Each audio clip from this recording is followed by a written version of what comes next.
Yine akşam yine tekli düştün yadıma. Seni əvəz eləyən nəsə yox çatsın dadıma.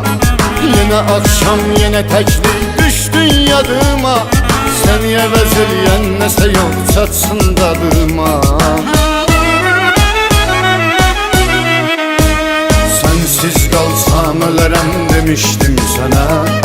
Koyma beni sensiz ölüm yetişim dadıma. Koyma beni sensiz ölüm yetişim dadıma. Bir elimde resmindir bir elimde şarap.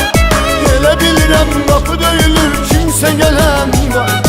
İçmişəm yenə sərxoşam batmışam qəmə. Boş ümidlərdi döyən qapımı sən demə. Bütün gece sübhə kimi dərd qəmlə keçir. Bir zaman əllərini tutan əlim boş qal. Baxıb rəsminə deyirəm bu can sənindir. Gəl sənə var ehtiyacım hardasan indi. Gəl sənə var ehtiyacım hardasan indi.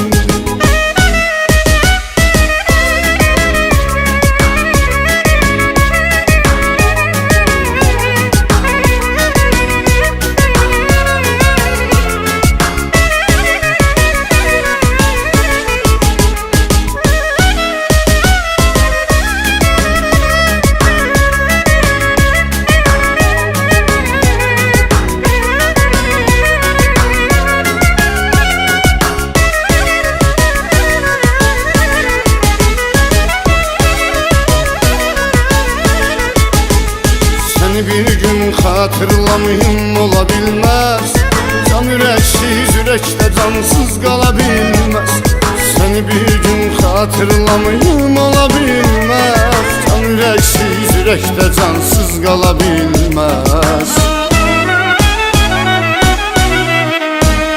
Yadında mı yine söz verip əhd eləmişdik.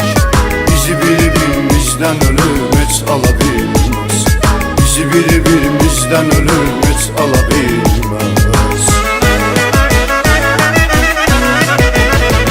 Ellerim ellerine uzadır neçə vaxt. Ümidim var belki de bir gün geleceksin. Doyunca sarılıp okşayacağım tellerini. Öpeceğim ellerime değmeyen ellerini. Bu hayallar belki de gerçekleşmeyecek. Ben ne kadar fikirliyim danışım özümle. Ya gel beni ihlas eyle sen bu zulümle. Ya da izah